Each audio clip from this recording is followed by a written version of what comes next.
Standing in my empty driveway, watching my sister Riley fumble with keys that no longer belonged to any lock in this neighborhood, I felt a satisfaction so deep it scared me. She had no idea the house she planned to claim as her temporary refuge had been sold 2 weeks ago. My parents had handed over my spare keys without asking, assuming their golden child deserved everything I had worked for. But they were about to learn that blood does not always mean loyalty, and some betrayals deserve consequences. Hey, everyone.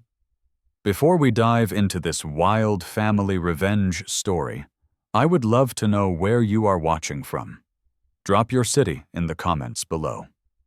If you are ready for a tale of family betrayal that will leave you questioning everything you thought you knew about loyalty, smash that like button and hit subscribe, because this story gets absolutely insane. Trust me, you will want to see how this family drama unfolds and how justice finally gets served. My name is Scarlett Winters, and until 6 months ago, I believed family meant unconditional support. I was a successful software engineer in Austin, Texas, having worked my way up from nothing after my parents spent their savings on my older sister Riley's endless string of failed business ventures and legal troubles. While I put myself through college and built a career, Riley bounced from one disaster to another, always landing softly because Mom and Dad cushioned every fall. The breaking point came when I discovered Riley had been using my identity. Not just my name for a dinner reservation or borrowing my credit card, but full-scale identity theft that had been going on for 3 years. She had opened credit cards in my name, taken out personal loans, and even applied for an apartment lease using my social security number and employment information. The total damage was over $80,000.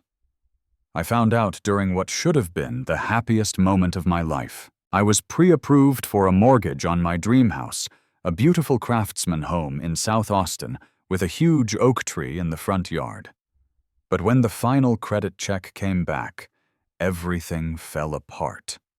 My credit score had plummeted due to missed payments on accounts I never knew existed. The mortgage broker looked at me with pity as she explained that someone had been systematically destroying my financial reputation. The investigation was swift and brutal. Every piece of evidence pointed directly to Riley. She had access to all my personal information through family gatherings, had copies of important documents from when she helped me move apartments 2 years earlier, and had even forged my signature so many times that it was nearly perfect. The paper trail was undeniable. When I confronted my parents with the evidence, their response shattered what remained of my faith in our family. Instead of outrage at Riley's betrayal, they expressed concern for her well-being. My mother actually said, "Scarlett, you know how difficult things have been for Riley. She was probably desperate. Can you not find it in your heart to forgive her?" My father suggested we handle it internally without involving law enforcement. "This is family business," he said firmly. "We do not air our dirty laundry in public. Riley made a mistake, but destroying her life will not fix your credit score." A mistake. 3 years of systematic fraud that had cost me my dream home was a mistake. Riley herself was defiant when cornered. She claimed I was being dramatic, that she had always planned to pay me back, that I made plenty of money and could afford to help family. She actually had the audacity to cry, painting herself as the victim of my selfishness. "I never asked to be the family disappointment," she sobbed. "You have always had everything so easy. I thought you would understand." The most devastating betrayal came when I learned my parents had known. Not suspected, but known. Riley had confessed to them 6 months earlier when one of the credit card companies called our childhood home looking for me. Instead of warning me or demanding she stop, they had helped her cover it up. My mother had even coached Riley on how to make minimum payments to keep the accounts from going into default, buying them time to figure out how to break the news to me gently. They had stolen 6 months from me. 6 months when I could have been fixing my credit, stopping the damage, protecting myself. Instead, they had prioritized Riley's comfort over my financial security. The police report was filed on a Tuesday. The detective, a kind woman named Martinez, explained that identity theft between family members was more common than people realized, and often the most damaging because of the level of trust and access involved. She warned me that prosecution would be difficult emotionally, but the evidence was strong enough for multiple felony charges. Riley was arrested 3 days later at our parents' house. The local news picked up the story because of the amount involved and the family connection. My phone exploded with calls from relatives I had not spoken to in years, all wanting to know how I could destroy my own sister's life over money. Money. As if 3 years of fraud was just about money. My parents hired Riley, an expensive attorney, and started a campaign to pressure me into dropping the charges. Aunts, uncles, family friends, even our old pastor called to remind me about forgiveness and family loyalty. The message was consistent. Riley had made a mistake, but I was making a choice to be vindictive. The isolation was crushing. Family gatherings became impossible. Social media turned into a battlefield where relatives posted passive-aggressive messages about forgiveness and the importance of family unity. I was painted as the cold, successful daughter who cared more about money than blood. But the worst part was the realization that this was not new. Looking back, I could see the pattern clearly. Riley had always been protected, excused, enabled. When she crashed her car in high school, I was asked to let her borrow mine for 6 months. When she could not afford college, my college fund was redirected to pay for her community college courses she never completed. When she needed a place to live, I was expected to let her stay in my spare room for what became an 8-month nightmare that ended with missing jewelry and utilities shut off for non-payment. I had been the family bank for years, and I had been too naive to see it clearly. The mortgage on my dream house fell through permanently. Even if I could repair my credit eventually, the sellers had moved on. I was forced to rent a small apartment while working with credit repair services and attorneys to untangle the mess Riley had made of my financial life. That was when I made the decision that would change everything. I was done being the family victim. I was done being the reliable daughter who absorbed every blow while Riley faced no real consequences. I was done playing by rules that only applied to me.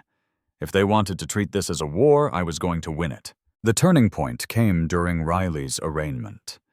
Sitting in that courthouse, watching my parents comfort her while she sobbed dramatically for the judge, I realized that nothing would change unless I forced it to change. They were already planning her defense strategy, talking about plea deals and reduced sentences. My father had even approached me about writing a victim impact statement asking for leniency. "She's learned her lesson," he had said. "Prison won't help anyone." But Riley had not learned anything.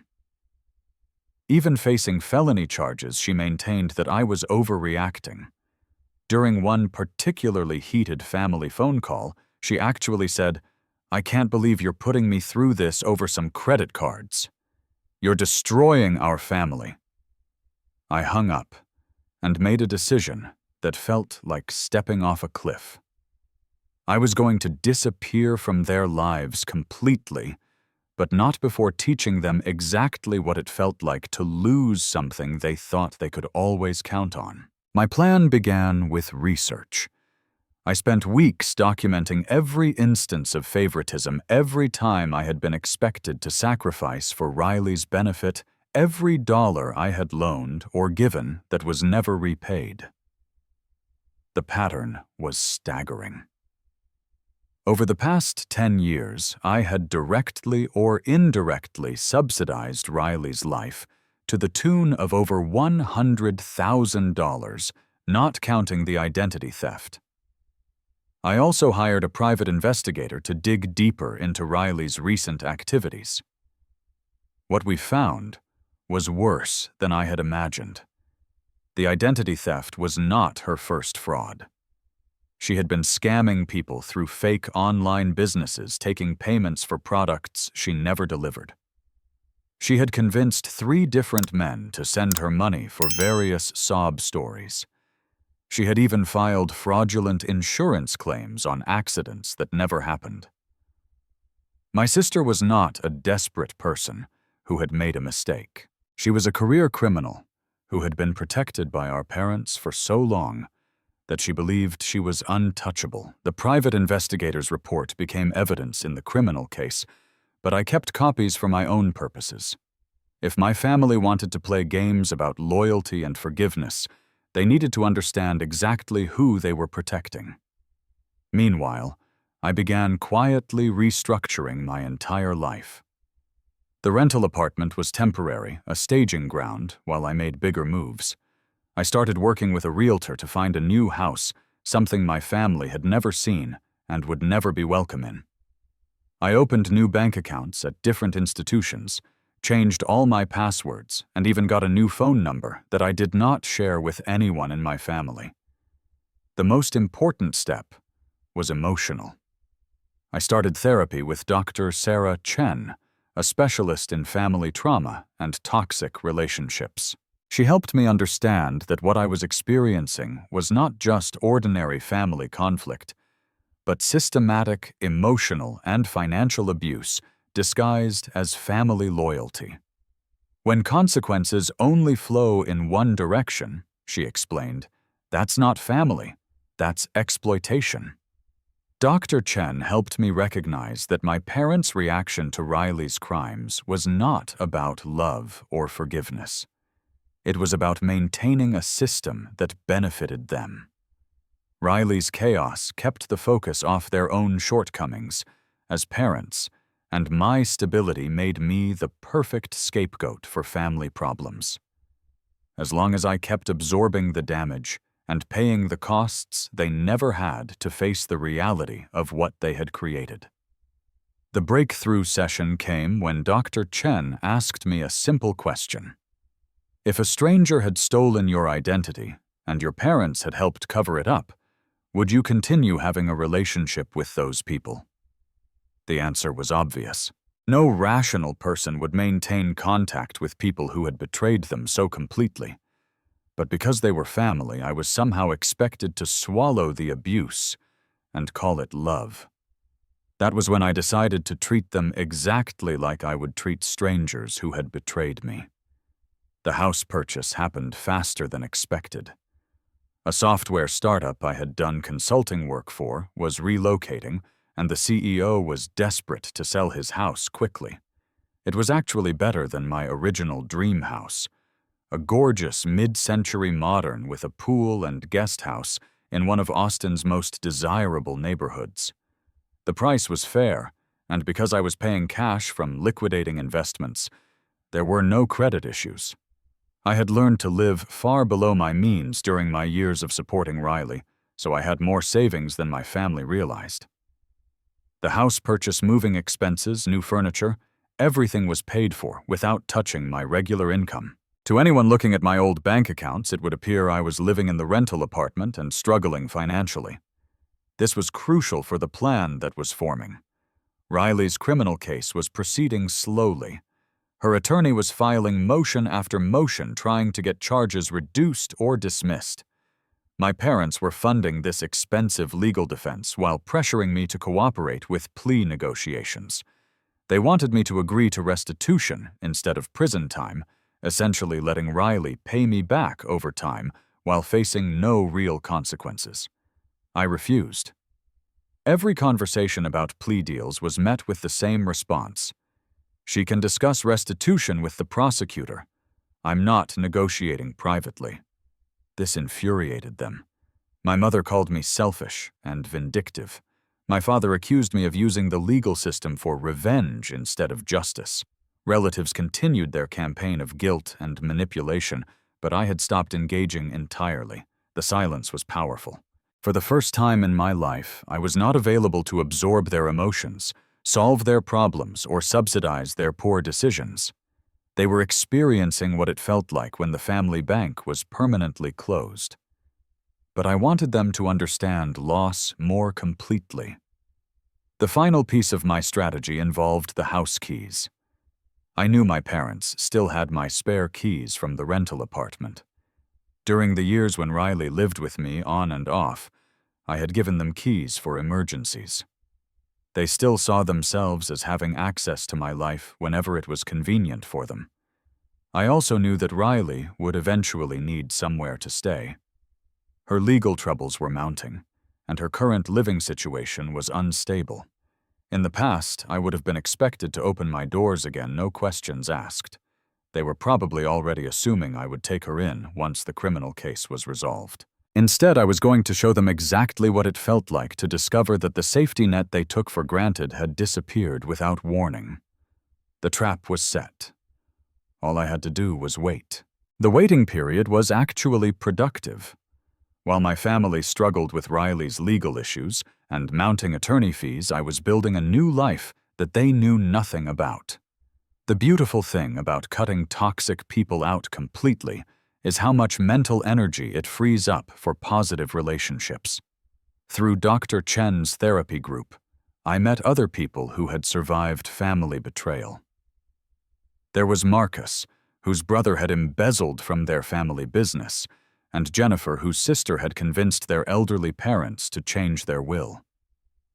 We formed an unlikely support network, people who understood that sometimes the most loving thing you can do is refuse to enable destructive behavior. These new friendships were revelation. Conversations were not dominated by crisis management or damage control. Nobody expected me to solve their problems or subsidize their poor choices.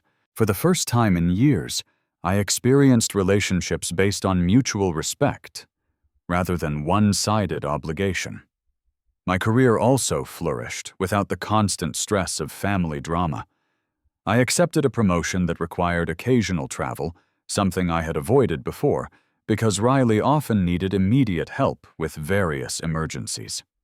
The new position came with a significant salary increase and equity options that would set me up for early retirement if I chose.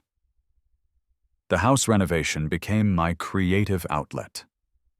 Every weekend I worked on projects that transformed the space into exactly what I wanted. No compromises for other people's tastes or needs. No spare room set aside for Riley's inevitable next crisis. Just a beautiful, peaceful home that reflected my actual preferences, rather than family obligations. I also started dating again. Michael was a software architect I met at a professional conference, someone with no connection to my family or their drama. Our relationship developed naturally, without the interference of relatives asking for favors or creating emergencies that required my immediate attention. Michael was initially confused by my reluctance to talk about family, but he respected my boundaries without demanding explanations. When I finally told him the story, his reaction was refreshingly normal: anger at Riley's crimes, shock at my parents' betrayal, and complete support for my decision to cut contact. "You're not punishing them," he said. "You're protecting yourself. There's a huge difference." This outside perspective was invaluable. People who had not been raised in my family's toxic system could see clearly what I had been trained to accept as normal. The constant crisis, the one-sided expectations, the assumption that I existed primarily to fix other people's problems. None of this was healthy family dynamics. Meanwhile, Riley's situation continued deteriorating. The private investigator's evidence had opened up additional criminal charges. The prosecutor's office was now looking at wire fraud, insurance fraud, and identity theft across multiple victims. What began as charges related to my case had expanded into a much larger investigation. My parents were drowning financially. Riley's legal defense was costing them thousands per month, money they had to borrow against their house. They were also trying to pay restitution to Riley's other victims, hoping to demonstrate her remorse and avoid additional charges. The irony was not lost on me. For years, they had expected me to bear the financial burden of Riley's problems. Now they were experiencing firsthand what it cost to clean up after her destructive choices. I heard about their struggles through my Aunt Patricia, my mother's sister, who had always been skeptical of Riley's behavior. Patricia was the only family member who had supported my decision to file criminal charges, and she served as my sole source of information about family developments. "Your parents are talking about selling the house," Patricia told me during one of our monthly coffee meetings.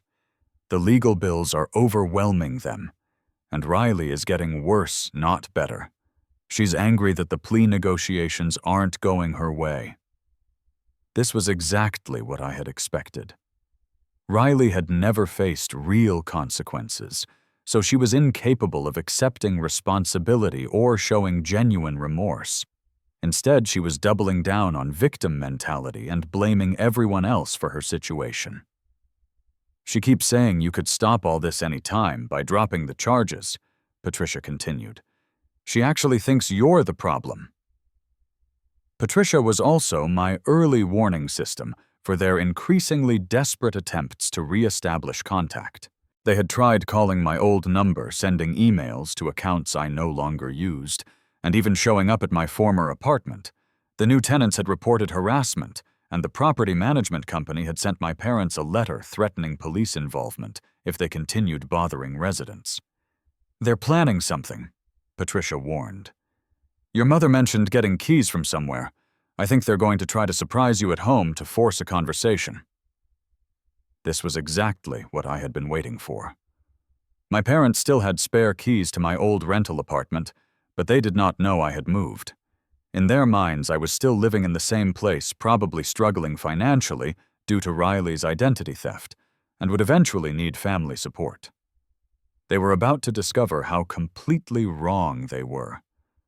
The timing worked perfectly with Riley's court schedule. Her sentencing hearing was approaching, and my parents were making a final desperate push to convince me to speak on her behalf. The combination of financial pressure and legal deadlines was driving them to take increasingly dramatic steps. I spent that weekend with Michael at his family's lake house, establishing a clear alibi while staying completely unreachable. Patricia had agreed to monitor the situation and call me if anything significant happened. The call came Sunday evening. "They did it," Patricia said, barely containing her excitement. "Your parents and Riley went to your old apartment with the keys. But here's the crazy part. There was already someone there waiting for them." My smile was probably visible from space. "What happened?" "The new tenants had noticed them hanging around the building and called the police. When your family tried to use the keys, officers were already on scene. They were arrested for attempted breaking and entering." The beautiful irony was that my parents had created this situation entirely through their own assumptions and poor judgment. I had not set a trap in the traditional sense. I had simply moved on with my life while they continued trying to manipulate me using access they no longer possessed. "Riley is claiming they had permission to be there," Patricia continued. "But the lease is clearly in someone else's name, and your parents could not explain why they thought they could just enter an apartment that does not belong to any of them." The police report would be public record. The local news outlets that had covered Riley's original arrest would probably pick up this new development. My family's drama was becoming increasingly public, exactly the opposite of what my father had wanted when he insisted we handle everything internally. But the best part was yet to come. Riley's attorney would now have to deal with additional charges just weeks before sentencing. The judge would see a pattern of behavior that demonstrated complete lack of remorse or respect for boundaries. Any possibility of leniency had probably evaporated. My parents were also facing their own legal consequences for the first time. Attempted breaking and entering might be reduced to trespassing, but they would still have criminal records. The financial strain of their own attorney fees combined with Riley's mounting costs would probably force the sale of their house within months. They had gambled everything on being able to manipulate me back into the family system, and they had lost catastrophically. As I sat by the lake that evening watching the sunset with Michael beside me, and Patricia's updates still fresh in my mind, I felt a satisfaction that had nothing to do with revenge. This was justice in its purest form, natural consequences for choices freely made. They had finally learned what it cost to take someone for granted. And this was just the beginning. The arrest at my old apartment created a domino effect that exceeded even my expectations. Within 48 hours, the story had spread beyond local news. A family arrested for breaking into their own daughter's former apartment while she pressed identity theft charges against her sister made for compelling human interest coverage. The media attention triggered something I had not anticipated. Other victims started coming forward. Riley's online fraud schemes had affected people across multiple states, and seeing her name and photo in news reports gave them the confidence to contact law enforcement. The prosecutor's office was suddenly dealing with a case involving dozens of victims and hundreds of thousands of dollars in losses. My parents' arrest also had professional consequences they had not considered. My father worked for a regional bank, and criminal charges related to breaking and entering raised immediate concerns about his security clearance and trustworthiness with financial institutions. He was placed on administrative leave pending investigation, effectively eliminating their primary income source just when legal expenses were mounting. But the most devastating revelation came during Riley's emergency court hearing to address the new charges. Her defense attorney, desperate to salvage some possibility of a plea deal, made a strategic error that exposed the true scope of her criminal activities. In arguing that Riley was not a flight risk, the attorney mentioned that she had strong family ties and had never left the state despite having the resources to do so. The prosecutor immediately questioned what resources he was referring to, since Riley had been unemployed for over 2 years. Under pressure, the attorney revealed that Riley had access to offshore accounts containing over $300,000 money she claimed came from successful cryptocurrency investments. This was the first anyone had heard of these accounts, including Riley's own family. The judge ordered an immediate investigation into the source of these funds. Within a week, forensic accountants had traced the money to a sophisticated identity theft operation that had been running for over 5 years. Riley had not just stolen my identity. She had stolen dozens of identities and had been living off fraudulent loans, credit cards, and investment accounts. My case was just the tip of the iceberg.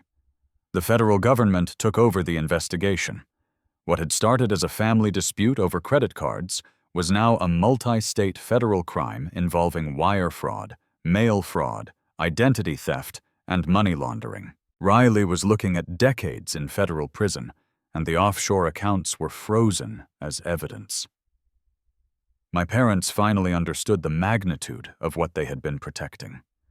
The daughter they thought had made a desperate mistake in using my identity was actually a career criminal who had been lying to them for years about everything from her income to her lifestyle.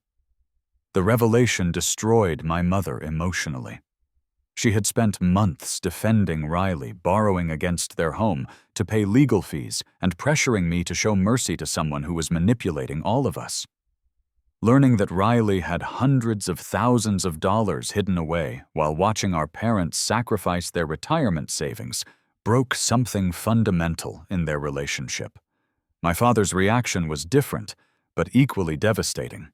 He had built his entire identity around being the family problem solver, the patriarch who protected his children and maintained family unity. Discovering that one daughter was a federal criminal while the other had completely disappeared from his life shattered his sense of control and authority.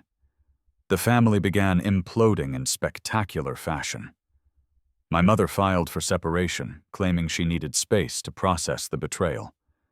My father moved in with his brother, bringing nothing but a suitcase and decades of regret. The house they had mortgaged to pay Riley's legal fees was now in foreclosure, and neither parent had the emotional energy to fight for it.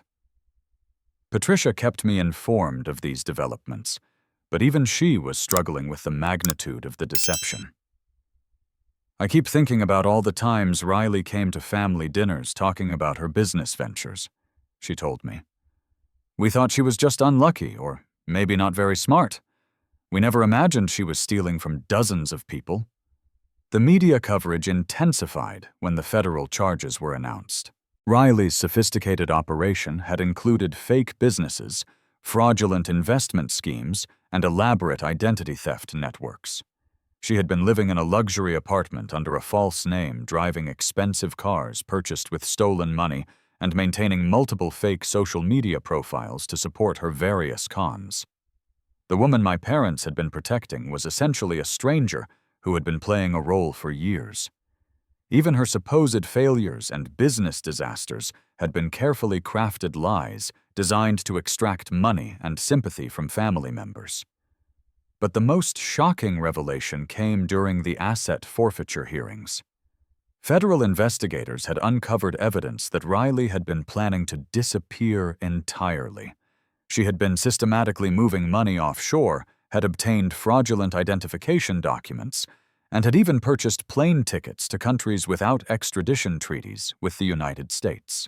My identity theft was not a crime of desperation. It was part of an exit strategy. Riley had been preparing to vanish with stolen money, leaving behind a trail of financial destruction that would have taken me years to untangle.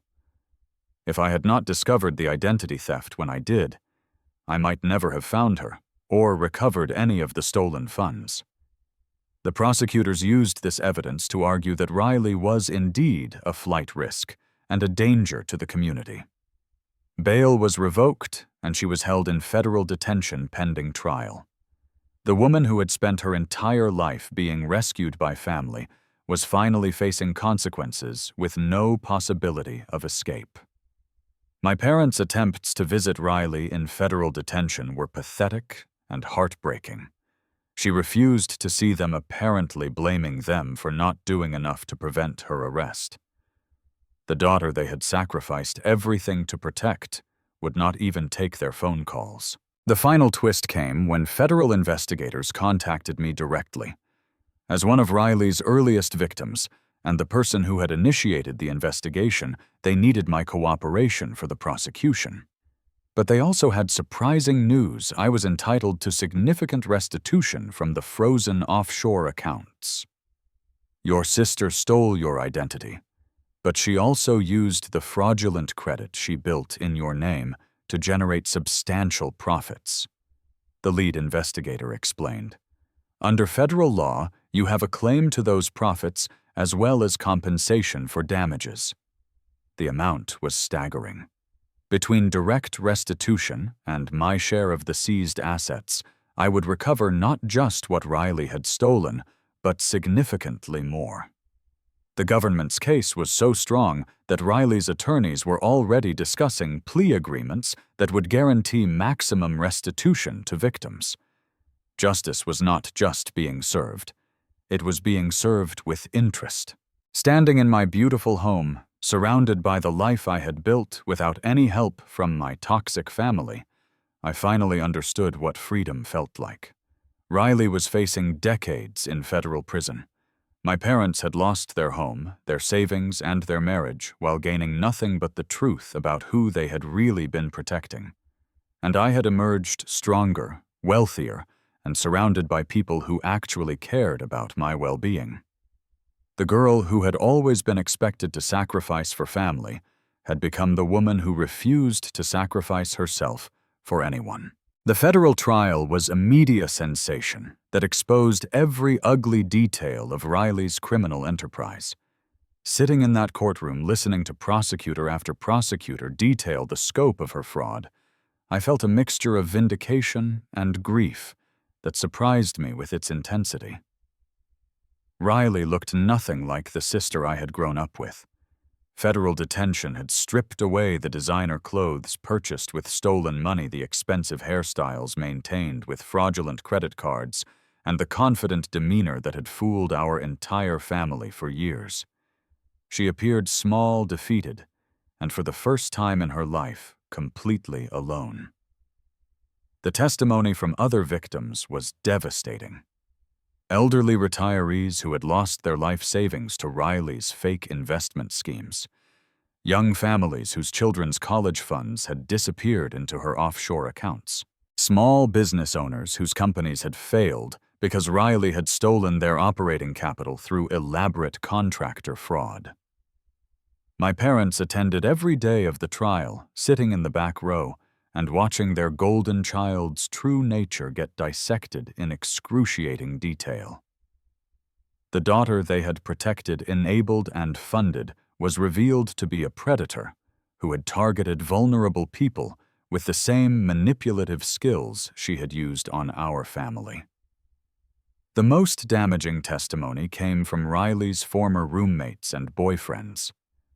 They described a woman who lived multiple lives, maintaining different identities and stories, depending on who she was manipulating at any given time.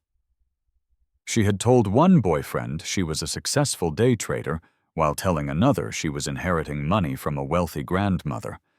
She had convinced a roommate to co-sign for an expensive apartment by claiming she had a high-paying remote job that existed only in her imagination. Even her supposed romantic relationships were transactional. She had systematically targeted men with good credit and stable incomes using fake pregnancies, family emergencies, and sob stories to extract money that she immediately moved to offshore accounts. Several of these men testified about the emotional manipulation and psychological abuse they had endured, describing someone who was incapable of genuine human connection. My mother broke down completely during this portion of the trial, listening to stranger after stranger describe the same manipulative behavior she had excused as family loyalty finally penetrated her denial. The daughter she thought she knew had never existed except as a carefully constructed facade designed to extract resources from anyone foolish enough to care about her. My father's reaction was different, but equally profound. As a banker, he understood financial crimes in ways my mother did not.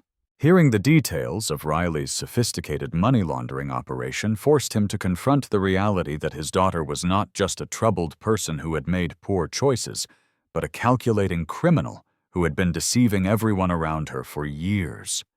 The prosecution's case was overwhelming. Financial records, digital evidence testimony from dozens of victims, and Riley's own recorded phone calls from jail created a picture of someone who had been living as a professional criminal while maintaining the facade of a struggling family member who needed support and protection. Riley's defense strategy was pathetic and insulting. Her attorneys argued that she had been driven to crime by family pressure and mental health issues, essentially blaming everyone except Riley for her choices. They painted me as the successful sister whose achievements had created unrealistic expectations that drove Riley to desperate measures. I had expected this argument and was prepared for it. My victim impact statement was detailed, factual, and devastating. I described years of financial support that had been repaid with betrayal family gatherings where I had been manipulated into subsidizing Riley's lifestyle, and the systematic way she had exploited family loyalty to commit increasingly serious crimes. But I also spoke about the broader impact of her actions. Riley did not just steal my money, I told the court. She stole my ability to trust family relationships. She weaponized the love and loyalty that should bind families together, turning those bonds into tools for exploitation. The judge's sentencing was swift and merciless. 15 years in federal prison, followed by 10 years of supervised probation. Full restitution to all victims, including forfeiture of all assets obtained through criminal activity, registration as a convicted felon with lifetime restrictions on financial activities. Riley showed no remorse during sentencing. Instead, she used her final statement to blame everyone except herself, me for being vindictive, our parents for not providing enough support, society for not understanding her struggles, even her victims for being naive enough to trust her. This final display of narcissism and manipulation sealed her fate with both the judge and our family. My mother, who had spent months hoping for some sign of genuine remorse or accountability, finally understood that the daughter she had been mourning had never actually existed. The collapse of my parents' marriage accelerated after the sentencing. My mother moved across the country to live with her sister, claiming she needed to rebuild her identity away from the wreckage of our family. My father remained in Texas, but became a broken man, losing his job at the bank due to the criminal association and struggling with depression that required professional intervention. The family home was sold to pay legal debts and outstanding obligations. Neither parent could afford to maintain it alone, and the memories had become too painful anyway. They divided the remaining assets and went their separate ways, ending a 30-year marriage that had been built around protecting and enabling their criminal daughter. The extended family also fractured along predictable lines. Relatives who had pressured me to forgive Riley and maintain family unity suddenly became very quiet when the federal charges made national news. Some attempted to reach out with awkward apologies, while others doubled down on criticism of my decision to pursue criminal charges. Patricia remained my only family contact, and even she struggled with guilt over not recognizing Riley's true nature earlier. "I keep thinking about all the warning signs we ignored," she told me during one of our conversations. "How did we miss something so obvious?" The answer was simple but painful. We had been trained to make excuses for Riley from childhood. Every red flag had been rationalized away as bad luck, poor judgment, or temporary setbacks. Our family had created an environment where Riley faced no consequences for increasingly destructive behavior, teaching her that manipulation and lies were more effective than honesty and hard work. The media coverage continued for months, with Riley's case becoming a cautionary tale about family enablement and the dangers of protecting people from the consequences of their actions. Several news outlets interviewed family crime experts who used our situation as an example of how toxic family dynamics can create and shelter criminal behavior. I declined all interview requests, focusing instead on rebuilding relationships with people who had earned my trust through their actions rather than demanding it through blood relation. Michael had stood by me throughout the trial, offering support without trying to fix anything or tell me how to feel. The house I had bought during Riley's initial arrest had become a sanctuary where I could process the magnitude of what had happened to our family. Every room represented a choice I had made for myself without considering the needs or preferences of people who had never shown me the same consideration. Standing in my kitchen one evening, reading news coverage of Riley's transfer to federal prison, I realized that justice was not just about punishment. It was about breaking cycles of dysfunction and refusing to perpetuate systems that prioritize loyalty over accountability. Riley would spend the next 15 years learning what consequences felt like. My parents would spend the rest of their lives grappling with the reality of what they had enabled. And I would spend my future surrounded by people who chose to be in my life, rather than people who expected me to subsidize theirs. The family I had been born into was gone forever, but the life I had built in its place was infinitely better. 2 years have passed since Riley began her federal prison sentence, and the transformation in my life has been remarkable. The restitution from her seized assets totaled over $400,000 money I used to pay off my mortgage completely and establish an emergency fund that provides true financial security for the first time in my adult life. But the real wealth has been emotional and psychological. Living without the constant stress of family crisis management has allowed me to discover who I actually am when I am not being defined by other people's problems. The woman who emerged from this experience is stronger, more confident, and infinitely more selective about who gets access to her time and energy. Michael and I got engaged 6 months ago, and planning our wedding has been a joyful experience unmarred by family drama or competing agendas. His family welcomed me warmly, offering the kind of unconditional support I had always thought family was supposed to provide. Our relationship is built on mutual respect and genuine affection, rather than obligation and guilt. The chosen family I have built through Dr. Chen's therapy group has become the foundation of my support system. Marcus opened a successful consulting firm after recovering from his brother's embezzlement, and Jennifer started a non-profit organization that helps elderly people protect themselves from family financial abuse. We celebrate each other's successes and provide comfort during difficult moments, but nobody expects anyone else to sacrifice their well-being for the group. This is what healthy relationships actually look like: reciprocal support that enhances rather than diminishes individual growth. Professional success has followed personal healing in ways I never expected. The promotion I accepted during Riley's trial led to additional opportunities, and I recently launched my own software consulting company. Working with clients who value my expertise and pay fairly for my services has been a revelation after years of providing free labor to family members who took my skills for granted. My parents have attempted contact several times, usually around holidays or family birthdays, but I have maintained firm boundaries. Patricia serves as a bridge when necessary, providing updates about their lives without pressuring me to resume relationships that were fundamentally toxic. My father eventually found work with a smaller financial institution, though his career never recovered from the criminal association.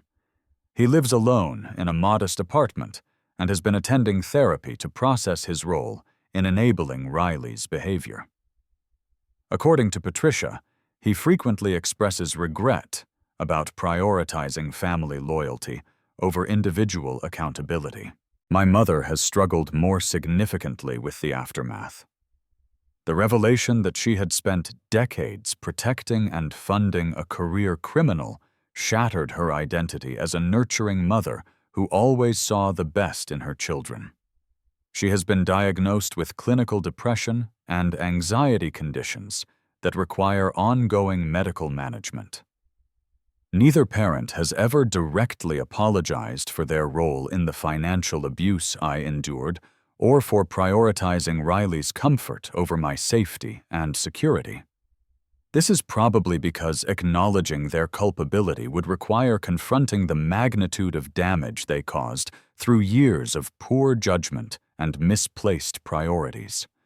I no longer need their apology to move forward with my life. Riley herself has become a case study in the federal prison system's rehabilitation programs. According to news reports, she initially struggled with the reality of facing consequences for her actions and spent several months in disciplinary isolation for various infractions. The woman who had manipulated family members for decades found that prison staff were immune to her sob stories and victim narratives.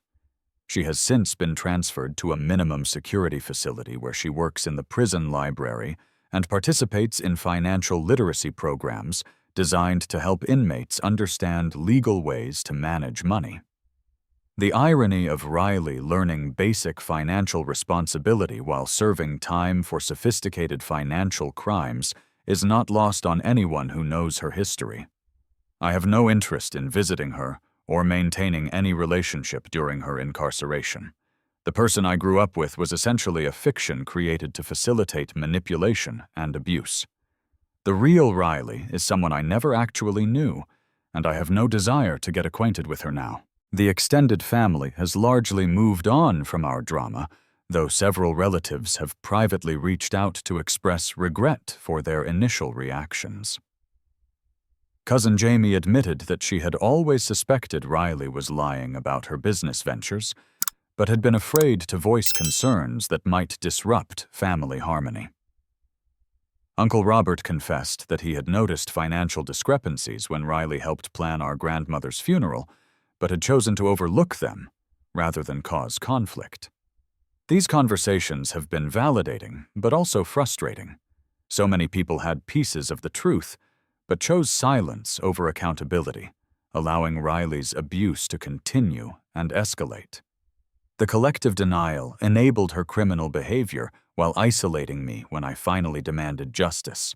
This experience has taught me that family loyalty without accountability is not love.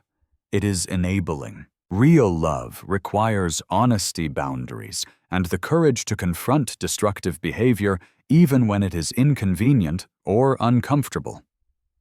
The house I bought during Riley's initial arrest has become the center of a life I actually enjoy living. Michael and I host dinner parties for our friends, celebrate holidays with people who choose to be there, and create traditions based on shared values rather than obligatory blood relations.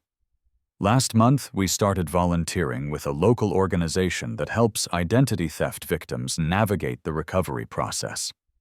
Many of these people are dealing with family members who committed the crimes, and I can offer perspective that comes only from lived experience.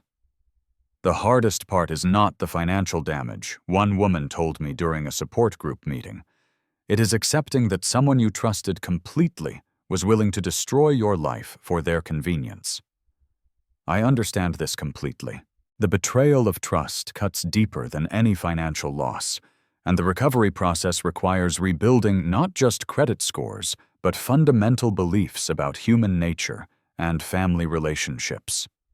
But recovery is possible, and life after betrayal can be richer and more authentic than what came before.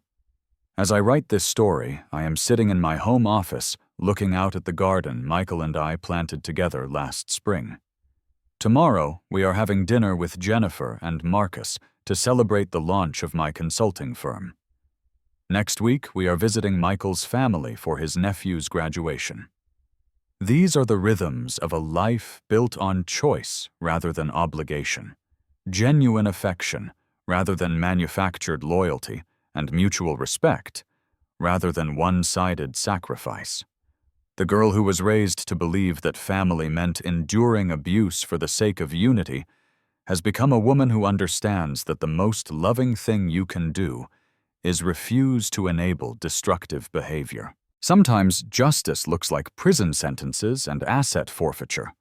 Sometimes it looks like choosing your own family and building relationships that enhance rather than diminish your life. Both forms of justice are equally valid, and both have given me a peace I never thought possible. So here's my question for all of you watching this. Have you ever had to choose between family loyalty and your own well-being? How do you handle relationships with people who take your support for granted? I would love to hear your stories in the comments below, because sometimes we need to know we are not alone in facing these impossible choices. If this story resonated with you, please hit that like button and subscribe for more real-life stories about overcoming family betrayal and building authentic relationships. Share this with anyone who might need to hear that choosing yourself is not selfish. It is necessary. Thank you for listening to my story. And remember that sometimes the greatest act of love is having the courage to walk away from people who refuse to treat you with basic respect and decency. You deserve relationships that add value to your life, not relationships that constantly drain your resources and energy. Life is too short to spend it subsidizing people who see your kindness as weakness and your loyalty as something they can exploit without consequence.